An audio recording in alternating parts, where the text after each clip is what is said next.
মানুষ সারা জীবন থাকে না, কিন্তু তাদের স্মৃতিগুলোই সারা জীবন থেকে যায়। আর সেই স্মৃতিগুলো আঁকড়েই আমরা বেঁচে থাকি। তবে সেই স্মৃতিগুলোকে ভালোভাবে রাখার জন্য আমাদের অদম্য চেষ্টা করতে হয়। Hello everyone, welcome to our another blog. এই যে অ্যাকুয়ারিয়ামটা দেখতেছেন, এই অ্যাকুয়ারিয়ামটা হচ্ছে আমার বিয়ের পর থেকে আমি দেখেছি আমার শ্বশুর এটাকে সুন্দর করে পরিষ্কার করতো, যত্ন করতো, মাছের যত্ন করতো, সাথে আমার হাজবেন্ডও করতো, কারণ ওর এগুলো অনেক পছন্দ ছিল। তবে অনেকবার চেয়েছিল এটাকে হচ্ছে সরিয়ে ফেলার জন্য বা এটা কাউকে দিয়ে দেওয়ার জন্য। তবে আমার হাজবেন্ড বারবার না করতো যে না, এটা কাউকে দিবে না, এটা রাখবে, কারণ ওর মাছের প্রতি অনেক একটা মানে নেশা ছিল, ও এগুলো আগে পালতো। তো আমার বিয়ের পরে দেখতাম হচ্ছে আমার হাজবেন্ড আর হচ্ছে আমার শ্বশুর এই মাছগুলোকে খুবই মানে আদর করতো, খাওয়া দাওয়া এগুলো পরিষ্কার করা, যত্ন করা সবগুলোই হচ্ছে উনি করতো। আমার শ্বশুর নিজের থেকে বেশি যত্ন করতে হচ্ছে এই মাছগুলার, মাছের খাওয়া দাওয়া শেষ হলে সেগুলো আনা, কোথায় কি দিতে হবে বা পরিষ্কার করা, সবকিছু নিজ দায়িত্বে এগুলো পালন করতো।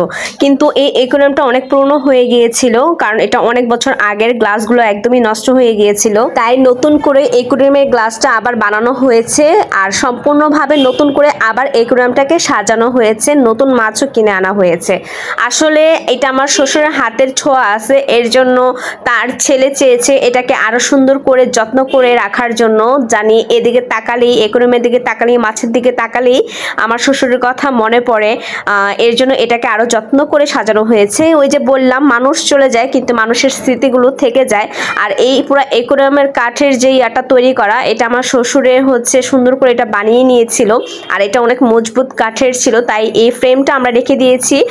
এটা অনেক আগের ফ্রেম, কিন্তু গ্লাসটা চেঞ্জ করে নতুন করে আবার হচ্ছে এটার ভিতরে ডেকোরেশনটা করা হয়েছে। আর ভিতরে যে বল বা অ্যাক্সেসরিজগুলো আছে এগুলো হচ্ছে আগের অ্যাকুয়ারিয়ামটারই পুরনো অ্যাক্সেসরিজ, শুধু হচ্ছে এই গাছগুলো, ঘাসগুলো আর বালু এগুলো নতুন আনা হয়েছে, আর কিছু মাছ হচ্ছে নতুন আনা হয়েছে। কারণ এটাকে সুন্দর করে সাজানোর জন্য কিছু মাছেরও দরকার ছিল আর গাছেরও দরকার ছিল, তাহলে এটাকে আরো বেশি ভালো লাগবে। তাই আর আমার শাশুড়ি সবসময় চাইতো যে তার নাতিটাতে হলে এই মাছগুলো দেখবে, এগুলো কাউকেই দিতে চাইতো না। তো সেই হিসেবে হচ্ছে আমার ছেলে তার হচ্ছে প্রথম নাতি, তো ও হচ্ছে এই মাছগুলো দেখে, যখন এই মাছগুলো দেখে তখন আমি শ্বশুর শাশুড়ির কথা খুবই মনে পড়ে। আসলে মানুষ চলে যায় কিন্তু তাদের কথাগুলো, স্মৃতিগুলো থেকে যায়, সেই কথাগুলো বারবার কানে বাজে, খুবই খারাপ লাগে তখন, মানে খুব কষ্ট লাগে। এই সংসারটা তার নিজের হাতে তৈরি করা ছিল, সেই সংসারে আমি এসেছিলাম।